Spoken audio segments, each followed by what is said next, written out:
Hello, good evening, happy new year, everybody. Welcome to Wrestleview Live, number 109. We haven't done one of these in a long while, but here it is, 2023, new year, new us. I'm Mike Tedesco, and this is our dear friend Roy Nemer here, who just got done recapping SmackDown. Hey, Mike. Hey, everybody. Happy New Year. Happy holidays. Hope everybody's doing well and glad to be back. Yes, yeah, it is nice to be back. And of course, we say Merry Christmas to those Eastern Orthodox here. You know, it's Christmas Day today. Right. It's Yeah, January 6th it is, yeah. the Epiphany of the Lord, as they say. Yeah. And it's also a Friday. And in the last year or so, news drops on Friday in WWE. It's all in regular news. It's the traditional take out the trash day. You know, because all the companies are usually going into the weekend and news slows down, and people are busy going out and doing their own stuff. So it's like any bad news, they usually dump it on a Friday. The stock markets are closed for the weekend, and you have time to digest the information. And it's a Friday, and it's WWE, and there's some trash to talk about here. And I think I'm already tilting my hand here as to how I feel about this news coming up. But January 6th isn't just a bad day for America anymore. It's a bad day for WWE as well. Vince McMahon is officially back.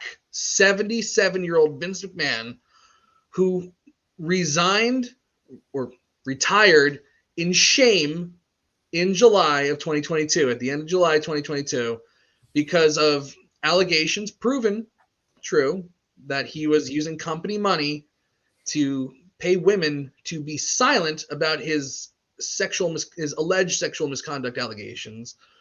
Alleged sexual misconduct allegations there, and was crippling the company. He was forced to retire.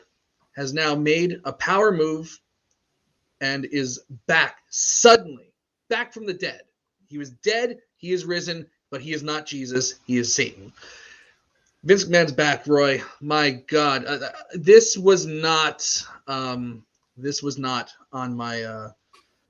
my bingo card for 2023 here. No, it wasn't on mine either. When the news broke, I wrote it in the chat on Messenger chat, and I wrote, "There's no way this can't be." I said, I don't believe it. I don't believe this is gonna happen. And then you wake up on Friday, and it's like, holy crap, this is actually happening. I didn't think anybody expected this to happen, not this soon anyways. I think at this point, everyone thought, well, he might make an appearance eventually down the line, maybe in a Hall of Fame thing, but not January 6th, 2023. Yeah, I mean, I at least thought that they would give it at least a year, you know, before they even started teasing it to test the waters, put the toe in the water and see if, you know, people are still kind of remembering, you know, the story about, you know, what happened and why he retired, and, you know, maybe have him go on a you know, good faith run, like saying, you know, talking about all of his accomplishments, and then maybe bring him back into the fold. Nope. Vince McMahon, ever impatient, always wanting to make moves, even as he nears the big 8-0. And he's not 80 like a normal person's 80. His mother just recently died in the last year or so, and she was like 104. So longevity is like, it's on his side. If his genes are anything like his mother's. So he's probably thinking, I have some time left. You know what? This is my company. It's been rumored that he said that he feels like he got some bad advice from people when they told him that you should probably retire and save the company. And he wants to play in the sandbox again.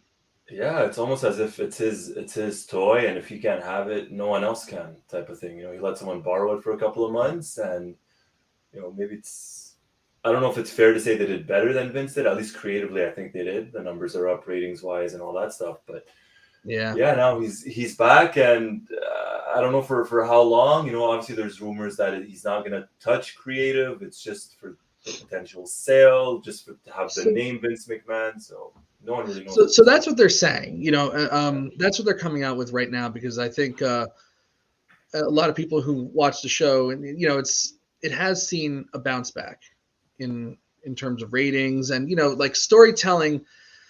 It's not going to change overnight. You're not going to get everybody back. Oh, Vince is gone. Like they had that brief bump when he left, and then football happened, and everything kind of dropped. SmackDown stayed pretty consistent, but like it takes some time to like rebuild what was broken. It took 15 years of really bad booking to get them to where they are now. And yeah, they've been able to fleece a lot of media companies. And look, the media companies don't really care if the stories are good or not. Right. Like at this point, television has changed so much that they don't really care about the content as long as there is content that people want, that people have to watch live, that you can't DVR this. You can't just, I'll catch it later or I'll catch a rerun. You have to watch this live. It's not a sport, but they're treating it like it's a sport because how often do you ever like, I'm gonna tape a Blue Jays game, or you're a Red Sox fan, so we're gonna tape a Red Sox game. I'm gonna watch that game later, and then somebody tells you the result, and then what? Now I'm gonna sit for 2.5 hours and watch this game that I already know how it ends. But like, I just go on my DVR and delete it. It's gone. Yeah. So they treat it like a sport. You got to watch it live, otherwise you catch all the stuff on Twitter, and it's like, oh, I wasn't a part of it. So it's valuable even in its devalued state in terms of storytelling.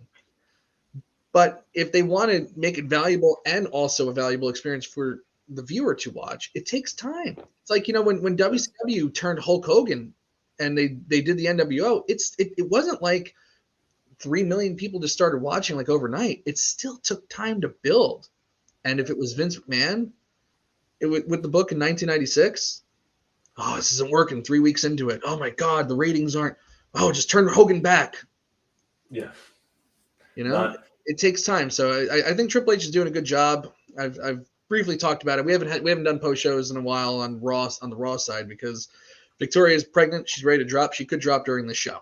You might have some YouTube, a great YouTube moment here as I quickly end the stream and run to the hospital. But it's been a tough pregnancy. But Roy, I'm rambling. We're going to go into the history of how this all came about because this has actually been in the works since December. But your raw thoughts on this, Roy? What was your immediate reaction when you heard that Vince was coming back? What do you forecast, and what do you forecast for the future and in the immediate future? Yeah. My original thoughts, I mean, as I mentioned a couple of moments ago, I couldn't believe it. It's in that denial type of thing. Like, yeah, maybe it's just a rumor type of thing. It'll never happen. He's never going to come back. They're never going to let him come back.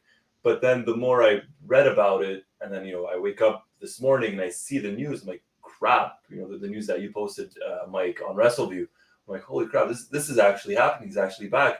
And then, people are saying, no, well, it's just for a potential sale, right? And that's been on the cards for over a year. People have been talking about maybe even 2 years now. Oh, is Vince ever going to sell the company? What's going to happen? And this has been one of the rumored, factors is that Vince is coming back for a potential sale if it happens. The other one is, well, negotiating TV deals, negotiating rights. It's different when you have the McMahon title in the company.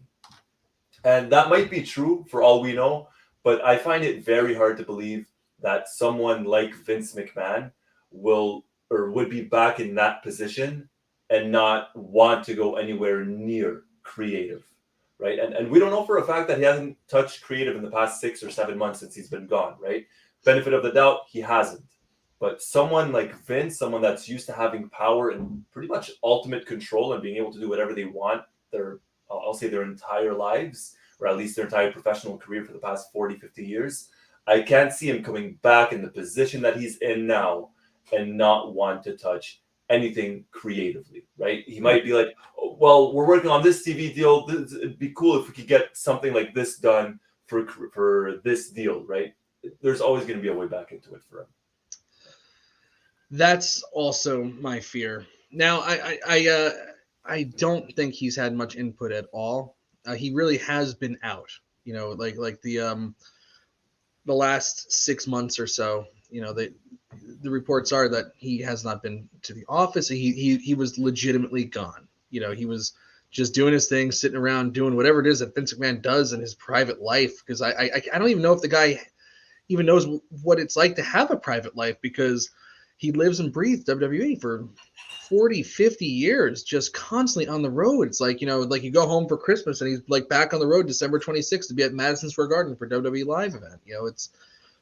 This is all this guy has done. There's been it's like you would think like the Attitude Era happened and then Vince McMahon disappeared for a few years and came back. No, he's been going since Hulk Hogan, debuted Real American at Madison Square Garden in December 1985. It's like he's been at every show, every single time. Maybe he doesn't go to live events anymore, but he's at the office banging out, storylines, not good storylines, but he is working. He's going to the shows and tearing up scripts and then, doing all this chaotic crap that he does, berating the commentators.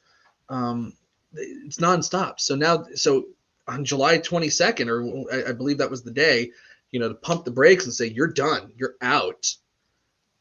I imagine that it was a really difficult transition for him, especially because those, what private life was he returning to? These allegations destroyed his marriage with Linda. Yeah. They're not seen together anymore. They were selling a house, before the allegations finally came to light. So it's been dogging him for a while. You've seen like TMZ pictures of him with like a woman at dinner and stuff like that. Yeah, like John Cena's birthday or something. Yeah, John. Yeah, he was. No, John Cena came to his birthday party in New York City, and the Undertaker as well when he turned 77. Like I imagine his life has just been miserable, and he just couldn't take it anymore. When we did the show in July, Roy, we talked about him holding all those Class B stocks, and he's the majority holder, and he still wields an unbelievable amount of power with that. He decided, I've had enough, and my Christmas gift to myself is going to be getting back what I never should have given up in the first place, in his mind.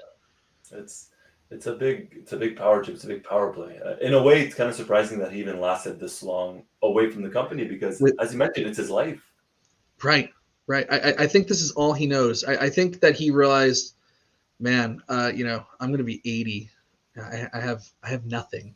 I'm nothing without this company. He doesn't have an identity outside of WWE. Probably not. Like I can't imagine what Vince McMahon is like when he looks at himself in the mirror. What do you see? Do you see like a guy running a company, or do you see the company in staring back at you in the mirror? Like they were one of the same almost. Yeah. Oh yeah. He was synonymous with professional wrestling. Everyone I knew, people that did not even watch or don't even watch wrestling, when they saw Vince McMahon, when they saw the news breaking back in July, like, oh, that's the wrestling guy, that's the WWF guy, right? So even my mom knew about it. Everyone knew about it. I'm telling you, like everywhere, all around, all across the globe. It was the lead story on the news. Yeah. In a lot of places. It was it was the lead headline in a lot of places. Not like not like front page news, but like big news, like in the financial section, in the sports section. Yeah. Like it really was kind of it was unfathomable to think about wrestling without him. I remember. Here, quick little anecdote before, and then I want to continue on and tell you my thoughts on the immediate future of what I think. Quick little anecdote: when we went to go, we went to a whole bunch of Elton John shows over the summer, and when we were at MetLife Stadium, we were on the floor and we were walking through, basically, like where the Giants and Jets, where their locker rooms are, to get onto the field and stuff like that. When we were leaving, there was just like a horde of people, just trying to get out of MetLife Stadium. There was a giant heat wave going on. It was like 98 degrees and people are singing Elton John songs. It was great. It was really awesome. But on the wall was this enormous picture of the stadium when it was all made up for WrestleMania 29 with that iconic, canopy over the ring with the Empire State Building and the Statue of Liberty and the stage, and it was just like this unbelievable picture of the wrestling ring, the stage, the canopy, and all these fireworks going off. And I just remember saying to Victoria, because the Elton John shows happened like right after Vince was gone, and I go, my God, Vince McMahon was there for every single show that I've ever watched in my life. And like this year's WrestleMania is going to be without him. Like it's unthinkable. It was just, for us longtime viewers, Roy, it's unthinkable to think of him out. Not quite so unthinkable anymore. No, and my fear is now that he's played this power move, now that he made this power move to get back in, it's only a matter of time. WrestleMania is right around the corner. Oh, I don't think they're doing a good job, and I think in order to maximize the shareholders' value in this company, I need to get control of the book again.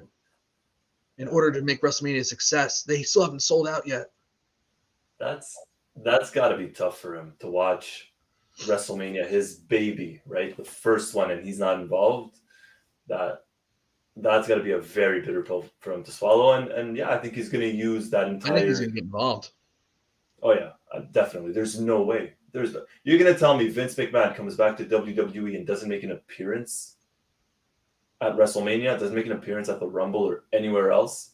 Doesn't happen. No way. He's absolutely going to be backstage there. So, all right, let's talk about this press release that came out today, because a lot of fans are there's been a lot of like interesting tweets today, but a lot of fans are certainly really, really sour on this move, and there's a lot of fear, as they're trying to get ratings to rebound and they're trying to reset the way that they do storytelling.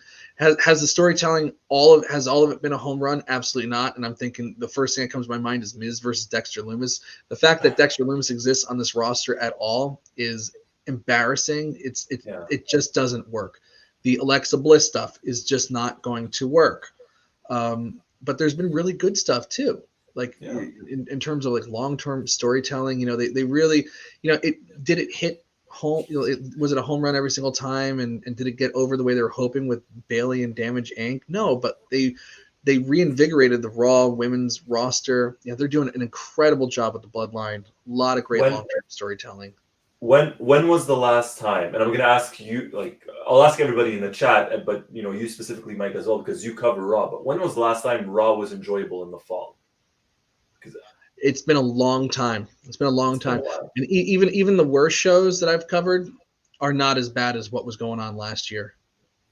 No, last year was same time last year. Just go back in the Raw archive and look at my recap from a year prior. Horrible. The tone of the recap is much different. Yeah, it just is. Yeah. It was horrible. This year, honestly, the lead up to Survivor Series, usually September, October, November, it's horrible. This year, not that bad. War Games. No, the lead up to Survivor Series actually it felt meaningful. Yeah, the last I would say 6 or 7 years, it's just been like, oh, this is our month. We're gonna take a break, so we're just gonna come up with some BS storylines. Raw versus SmackDown. Well, they finally stopped that. They actually put some good, interesting storylines heading into that, and got a lot of people involved. I thought that was great. I was really, really pleased with that. I didn't think I thought Survivor Series was pretty damn good. It was. The effort was there. The storylines for us hardcore fans, the storylines were there. It made sense. That War Games match actually made sense. They didn't just have a War Games match for the sake of having one. It wasn't just Triple H's love for, let's say, NWA or all that stuff, and that match. It's part of it, but you can love a match, but you can't. You shouldn't just do it, and that's why I love the direction that Triple H is going in, and is heading in and has touched on so far. That enough with these gimmick pay-per-views. We'll do Money in the Bank because that's a specific match, and that is something that should happen once a year, like the Royal Rumble, right? But a pay-per-view for Hell in a Cell and just doing Hell in a Cell matches for the sake of doing Hell in a Cell. It's like Triple H was in a lot of those matches, and a lot of them very meaningful. I'm thinking about Triple H versus Cactus Jack at No Way Out 2000. I'm thinking of that 6-man Hell in a Cell from Armageddon 2000. That was fantastic match. I think one of the great kind of forgotten matches of the one company. Where Rikishi fell off the cell. Yes. I remember interviewing Rikishi and asking him how did they gimmick that? How did that feel? He goes, they didn't gimmick it. They just had me land in a whole bunch of hay, and it hurt like hell. I can imagine that's not comfortable. Yeah, He's a and big you look dude. at that He's a thing, big guy. it ain't gimmicked. That is not No, gimmicked. Maybe they had a no, crash pad under the hay, but still, that sucked. that hurts. The Triple H versus Chris Jericho match. That like he's been Triple H versus Batista, Triple H versus Kevin Nash. Yeah, Have they all been good? No, Kevin Nash one was not that great. no. But he knows what it's like. How about Triple H versus Undertaker at WrestleMania? WrestleMania. Yeah, How can I forget? Like he knows what it's like to be in a meaningful Hell in a Cell match, and he also knows that like in order to have a good match, you really have to kick your own ass, in that match. yeah, And if yeah, and if you're gonna have the talent go and kill themselves, it might as well mean something. I yeah. like that. I like that idea. It, Vince McMahon's very much like Roger Goodell, where it's like, oh, that guy died on the field. Okay, dickheads, we just scraped him off the field with a spatula, and you have 5 minutes to warm up and get back in the game. that technically happened. That is exactly what happened. That's what And happened. and then and finally the coaches said no and sent them back to the locker room. Vince was like, oh, things aren't looking good. Let's just do a crazy. Let's do a TLC pay-per-view a week before Christmas and have everybody feeling like shit on the holiday. Yeah, That's how much he cares for his. we actually got Christmas off, or the wrestlers got no Raw last week or 2 weeks ago. I guess now was a recap show. It was a recap show. I mean, yeah, they were doing house shows and stuff like that, but low impact. Right. It's like, you're like wrestlers love house shows. They get to have fun. They have fun. They have fun. They get to interact with the fans and just kind of do wrestling. They don't have to worry about hitting their mark. They don't have to worry about doing everything on the hard camera side. You can do what you're trained to do, which is entertain the fans and wrestle. But yeah, they like take the stress away of TV and being perfect and let them just enjoy. Yeah. I thought that was really nice. But now that Vince is back, I'm very, very curious. Now that he's the chairman again, to me it's only a matter of time. It's only. I think so. Yeah, I think so as well. I mean, Daniel wrote it in the chat. If Vince does not touch creative, he should do whatever he's allowed. I don't know about that, but I'll be very happy if he doesn't touch creative, because especially for us fans. Yeah, I know. But they were very careful in that press release to say that the wording, the day-to-day, like that Vince, they quoted Vince McMahon's crazy press release from Thursday. Vince McMahon released a press release through, I think it was his attorney. Yeah. Correct me if I'm wrong there. And he said, oh, the current management team is in place, is exceptional, and I'm not going to get interviewed. So they actually quoted his crazy press release, that quote, and put it in the press release and said he told us, he promised he's not going to do anything. They had a meeting with the talent today, and they said nothing's changing. He's not coming back on the road. Everything's great with the company. But the whole reason that he's coming in, the whole reason that he said he needs to be there, he totally played expertly. I have to give it to him. Expertly played his hand. We've been talking for a while about that media deal coming up. They got $1 billion for SmackDown. They got $750 million to have Raw on the USA Network. Yeah. But TV has diminished even more. Advertising is not what it was. Can they get that same deal, or do they have to start looking at other avenues? And he said, doesn't matter what you do. No matter what you do, if you try to sell this company, so let's say that NBC is a front runner to buy the company. Let's say, for example, which makes sense. Yeah. It would make sense, to be honest with you. They're already on Peacock on the network. It kind of makes sense for them to scoop up the rest of the assets and run the show. But like if let's say that they want to stream exclusively on Peacock, and they get a tremendous deal to do that, or NBC wants to buy them and put them on Peacock and run the show. You can't do anything because I'm the majority shareholder and I won't agree to anything unless I'm involved in that process. Correct. What do you do? You gotta. Unfortunately, you have to bring him back, or not. You have no choice. He gave them no choice. It was my way or my way. That's it. It wasn't even the highway. It's my way. You guys have no choice. You have one choice. Bring me back, or I'm going to torpedo everything about this company and crush it for the shareholders. That's what he said. He claims he's come back to maximize for the shareholders, but he essentially threatened all of the liquidity that they have in the company. If they didn't follow his demands. No, exactly, It, exactly. And go sorry, go on. ahead. No, you first. No, well, no, I was going to say in regards to the next deal or TV deal, there's no way they're going to get $1 billion again or whatever the amount was No. that they got from Fox. That's impossible. That's impossible. And to be honest, I'm not saying they don't have to, but in a way they don't have to because, as you mentioned earlier, the revenue stream has changed significantly for everybody, for every company.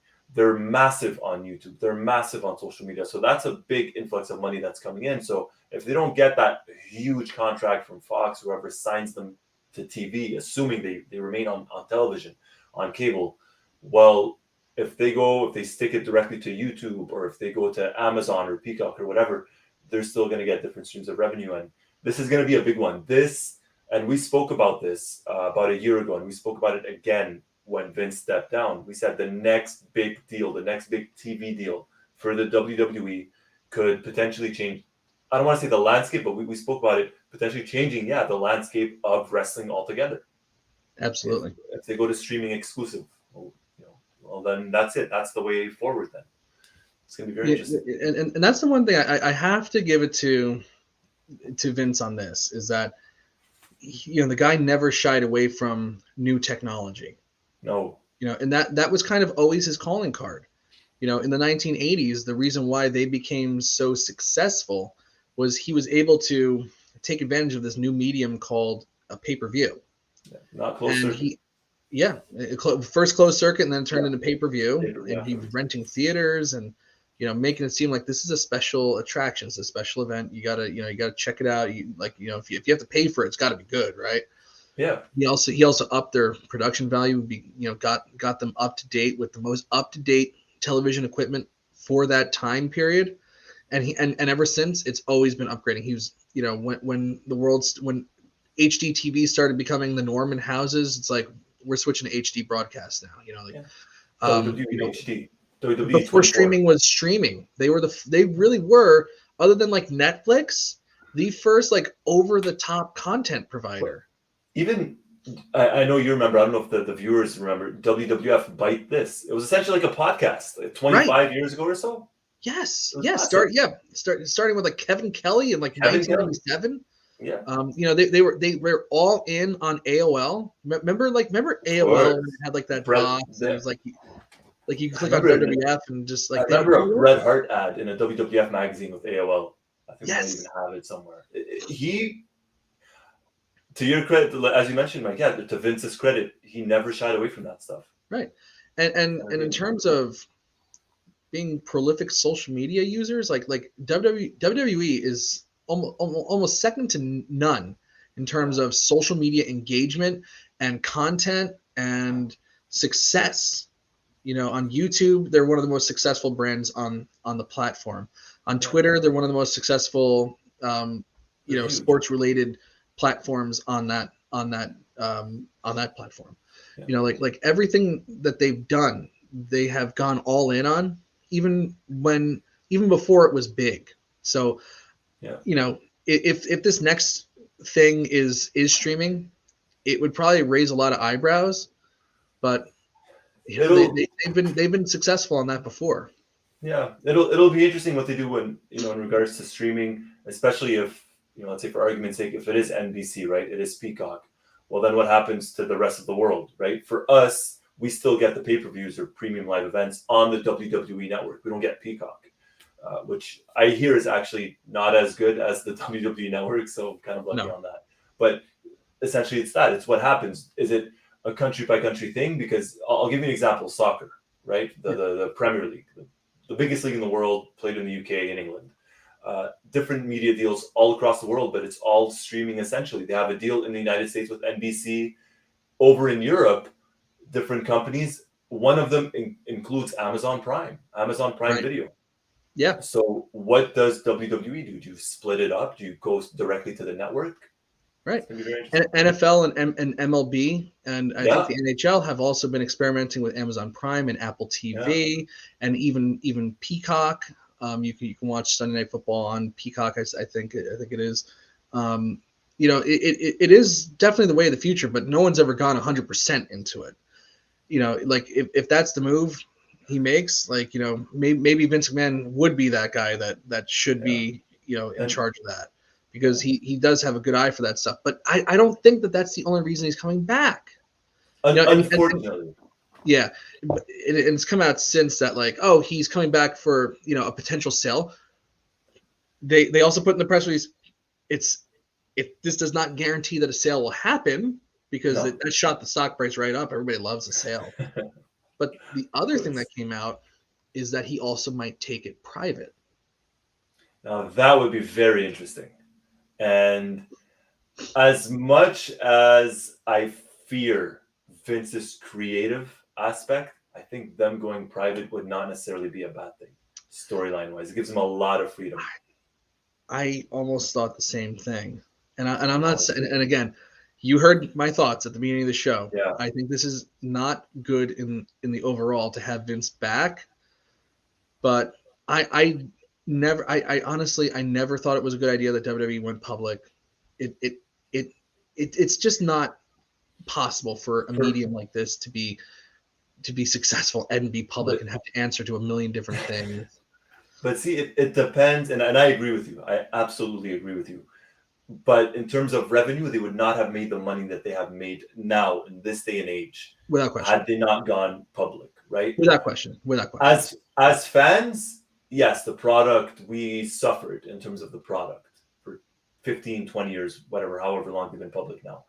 But going back to private, and I'm not talking about, we're gonna get bra and panty matches. No, nothing like that. Don't want to see it anyway. Yeah. No. But I'm talking about, like, actual pushing the envelope a little bit, certain, being allowed to do certain things, but them going private, as we kind of alluded to and spoke about, it's Vince gets creative control again. Yeah, if they go private, it literally will become Vince McMahon's sandbox, and he'll have no one to answer to but himself. And I think that would actually be the death of the company. But that's exactly. And are they willing to lose millions, hundreds of millions, potentially even billions of dollars down the line to go private? Right. Because that's what they stand to lose. Right. And gosh, even like, what would be the process to even go private? Like, like, who's going to get all that capital? Can he still do all that capital after all the money that he poured into the XFL that failed? I don't know. And how much, if they do want to sell, what's the right number? 3, 4, 5, 6 billion? Right. 1 billion? What are we talking about? Right. And what's the criteria to ensure the company's survivability? Because anybody can buy WWE. No, I wouldn't say anybody, but like, like, a big company can scoop up WWE, but will they know what to do with it? But see, that's the other thing as well, is whoever, let's say someone does buy WWE, it's a matter of, are they going to act, I'm not going to say like a silent partner, but it's kind of like, hey, we're buying it, we're going to run certain things when it comes to the media, but everything else we know nothing about. You guys handle that, or is it all hands on deck? We're taking full control. That's the issue. We don't know, and if it really kind of, like I think these companies really only work if it is like, if it's on a big network, but it's not controlled by said network. It's like, look what happened to WCW when they were bought by TBS.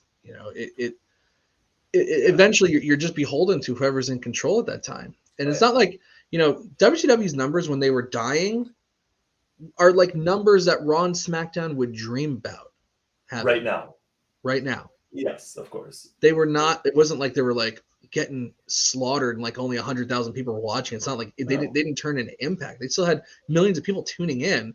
It just so happens that, like, the person who took over AOL Time Warner just said, this is not the kind of content that I want on this channel anymore. It's done. Yeah. That's basically how it died. Yeah. Oh yeah.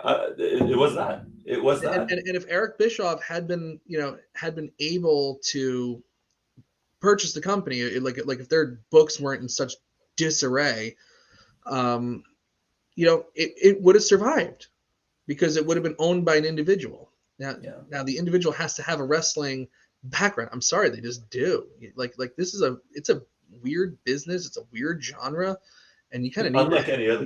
you need to have somebody in control that just understands it, that grew up with it. Like, Yeah, it's unlike any a lot other of sport variables. or form of entertainment or whatever you want to call it. It's very, very different.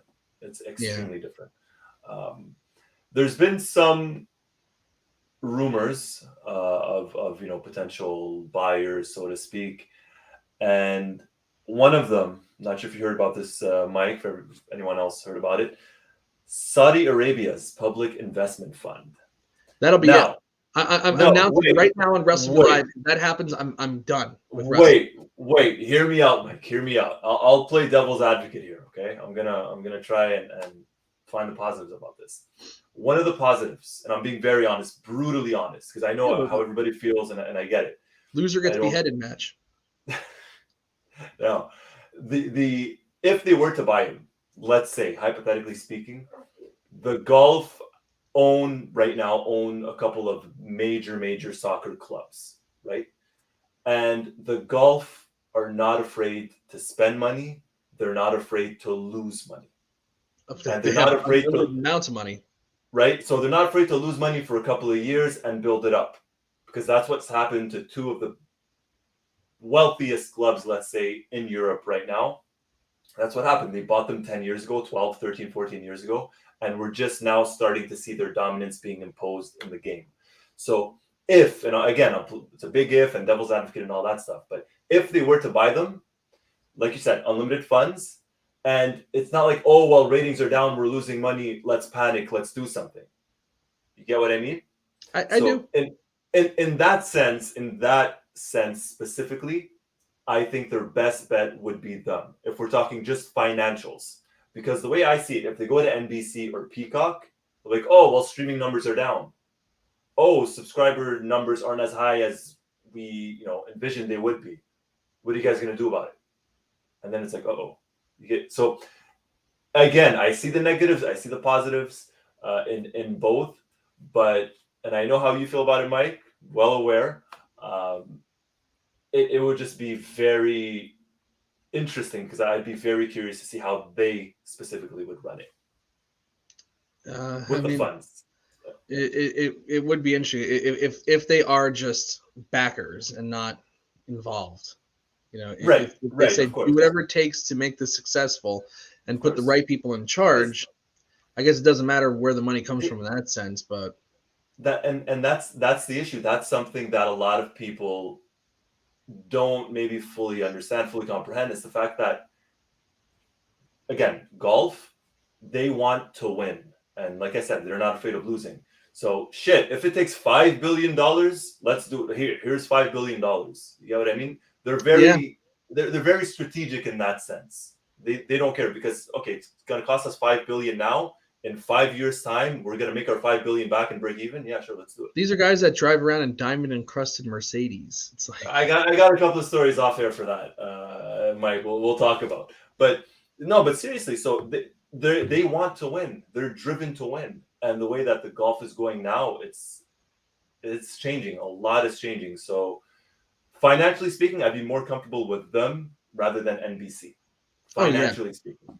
I mean, if they go to NBC, it's like, again, it'll be like exactly like Turner, AOL, Time Warner. It's solely dependent on whoever's in charge. WWE is losing money. That's why they, it's like, and the content wasn't what they wanted. It's just like we want to do more drama or whatever. We don't need this. Yeah, that's not the kind of fan viewership that we want to attract here. And somebody could say that when coming to NBC, we're spending how much for this? I don't even like this stuff. It's over. Yeah, and then 60 years of history, WWE gone. That's it. That's it. To give you an idea, and this is astronomical. It's a different sport. I get it. State of Qatar, right? I'm not going to go in detail. State of Qatar back in 2016, 2017 purchased a soccer player, right? They bought a player. It was a transfer. Player got joined a new team from Barcelona over to PSG, owned by Qatar. They spent $220 million on the transfer fee for one player. And Qatar is not as rich as Saudi Arabia. one player. You make it back, marketing, all that stuff. They don't care. They have the money. That's what people fail to understand. So again, if they purchase WWE, they got the funds. They don't give a shit. They don't care. It's going to cost us $5 billion. Yeah. Okay, cool. It'll be interesting. I mean, you make a very good point for it. You make a very good case for that to happen. And as you mentioned, Mike, NBC buys it. Ratings are down. This is not good. 60 years down the drain. What do you got to show for it? For the long-term survivability of the, because Vince McMahon, while his mother did live till 102, she did eventually die. Right. No one lives forever, no. And I don't think he'd want. I mean, like today's actions kind of make people say, like, my God, this is that NWO promo from SmackDown in 2002 where he's going to inject the lethal dose of poison, and he's already got the needle out and he's pushing the plunger here. I truly don't think he wants to kill the product, but his actions, speak otherwise, because he is, he still does carry a lot of negative baggage with him. Yeah. But I'm sure he really I'm sure somewhere in his mind he really does believe that he's the best chance for the company to survive into the future, and 100%. and if it's going to be sold, if a sale is inevitable, they've been talking about a sale, forever, really strong for the last 5 years. It started like really right before the pandemic, and it's kind of persisted. Been in and out.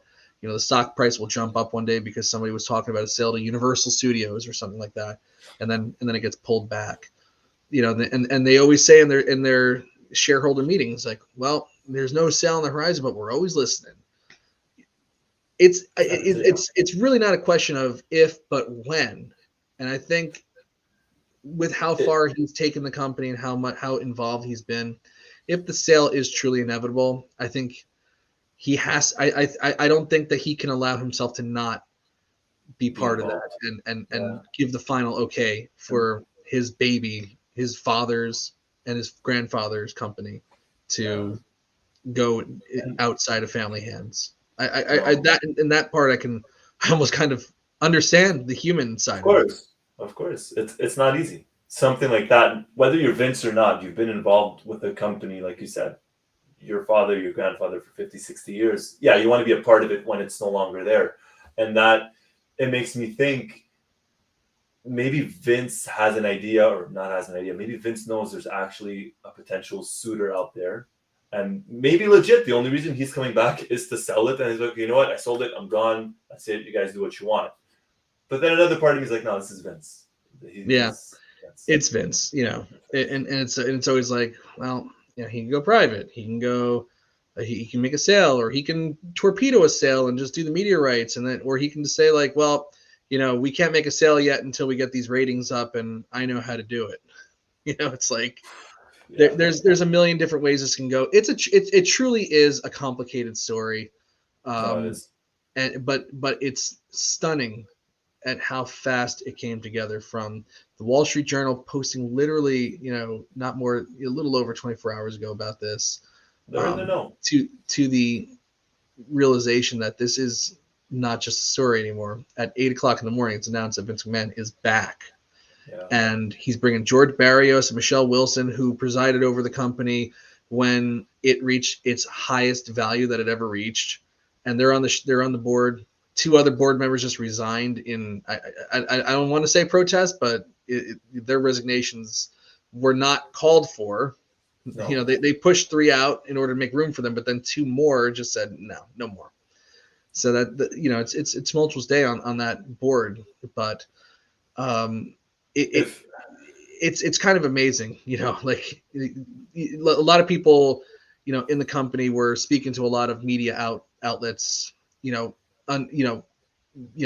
secret sources here, saying, we don't want Vince back. It's been rumored that Vince is coming back. We don't want him back. Like they were putting that out there, saying, try to torpedo a potential of him coming back. He's been in contact with them since December, talking about wanting to maximize shareholder profits and stuff like that. And they basically said, yeah, we want to do that, but we're not going to agree to all your demands. And then he gave them the power move, and they hold no power. They were totally beholden to him.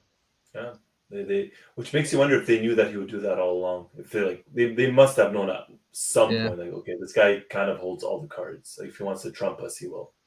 And he's, now that he's the WWE chairman of the board again, he is the chairman again. He is.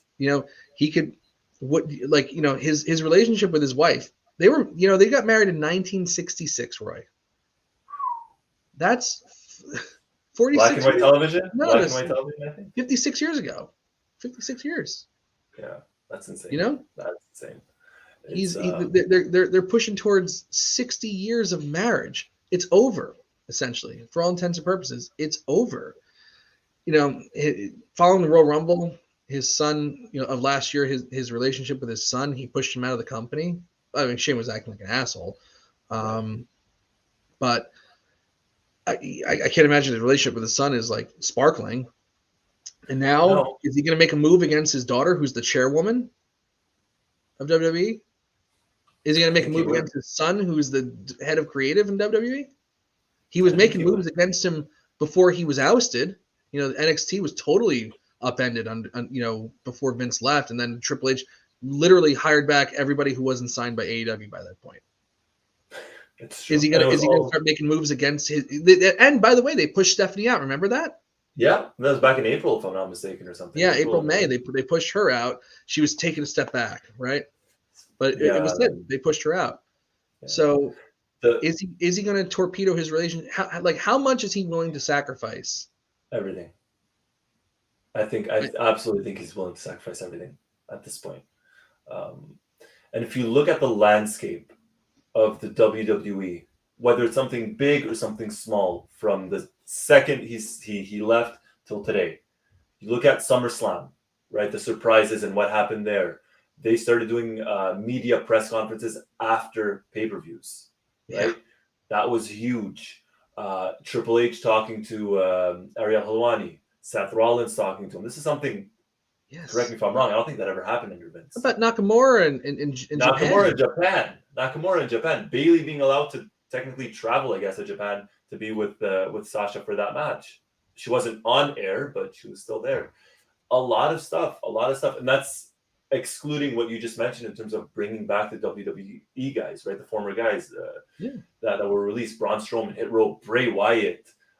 How much, what Stephanie or Triple H must be feeling? What must this roster be feeling? Because at one point morale must have been pretty high, and now it's like, oh, wait a minute, it's right back to the unknown. Right, and yes, the ratings did go down in the fall. They always do, and every year it gets worse because it's the law of diminishing returns. But I think, they haven't had they had SummerSlam to kind of tease you, but they really only had a week for SummerSlam. Vince was gone, and then SummerSlam was the next week. Yeah. They haven't, Survivor Series was a taste of what they could do with a big show in terms of War Games. That show sold out in minutes. That never happens anymore. No. Remember back in the day, they used to say oh, we're down here in at Chicago, and this building sold out in a minute and a half, Jerry. It's that hasn't happened in a long time. Let alone not only selling all the tickets in minutes, but selling out period was a struggle. The Royal Rumble. And it's now Royal Rumble season's coming up, WrestleMania season's coming up. This was going to be their chance to really show what they can do. Yes. And I fear that they won't get that full opportunity with old man Vince now kind of hanging around again in the office. Yeah. Which is a little scary and a little sad. Yeah, it absolutely is. It absolutely is, because it's like that cloud that's constantly hanging above their head of well, when is it going to rain? When is lightning, thunder going to strike? And I think a lot of people were gearing up, like Cody Rhodes, probably gearing up for something big to happen. It's questionable now with Vince back. You have to ask that question.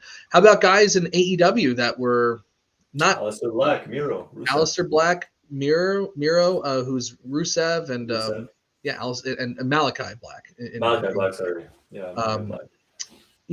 Those guys that were kind of not liking the way that they were booked in AEW, which is the exact same way they were booked in WWE, which probably speaks more to their actual talents than it does against Tony Khan and Vince not wanting to book them the way that they think they should be. Absolutely. But those guys, Tony Khan had a great tweet today. It's sometimes Tony Khan is just He gets it. obnoxious. He gets it. It can't take it sometimes, but Yeah. today was great. He goes, "Wow, everybody's being nice to me in the office today." It's good humor. It's funny. It's good. It made me laugh. It made me laugh. I thought that was the best tweet that's come out of this whole entire thing so far. Yeah. But yeah, those guys that were trying to make moves are probably like, maybe I'll wait a little longer. You know, like Andrade. You know, maybe I'll wait a little longer to make a move here. You know, and the guys that came back, they got to be like, oh, there's some sphincters have got to be tightening right now. You know, Bray Wyatt, number one, Karrion Kross. Kross has been nothing but a giant disappointment. Yeah, he's been bad. I tweeted about it after his match announced SmackDown. I said he looked great presentation, like the entrance. As soon as the bell rings, once the bell rings, it's over. That's it. It was atrocious. I saw that in NXT, and I was really shocked at how how little there is to him. To him, what happens to the wrestlers streaming, right? Streaming online. Right. What happens to Michael Cole and the announcers? What happens to? Are we going to go back to? This is me nitpicking because just as a fan when I go to shows, but are we going to go back to having no pyro at shows now? Like nothing like that. We're going to go back to no pyro. We're going to go back to incessant buzzwords on commentary that just take you right out of the action. Are we going to go back to wrestling? Yeah, we're going to go back to not saying wrestling. Are we going to go back to, truly awful promos? Well, I think little by little we're gonna know models that can't wrestle. Oh gosh, maximum male models, stuff like that. I think we're gonna tell. Time will tell. At least through commentary alone, we'll know how much he's back. I mean, look what Triple H did with the Judgment Day, and look what Vince was doing with it. It's like Vince cannot, no matter what he cannot be allowed to be on the book, and maybe that's where Stephanie can hold the power on that. Like he can't just look as if we were to be guaranteed, right? Vince actually comes out and he means it, let's say, and says, "Guys, I'm not touching creative. I'm just here for whatever. Everything else, honestly, I wouldn't care too much. I'm like, you know what? It's cool. He's not touching creative. It's all right. But it's the fact that he will. Yeah, he will. And as you said, it's potentially probably just Stephanie that could stop him.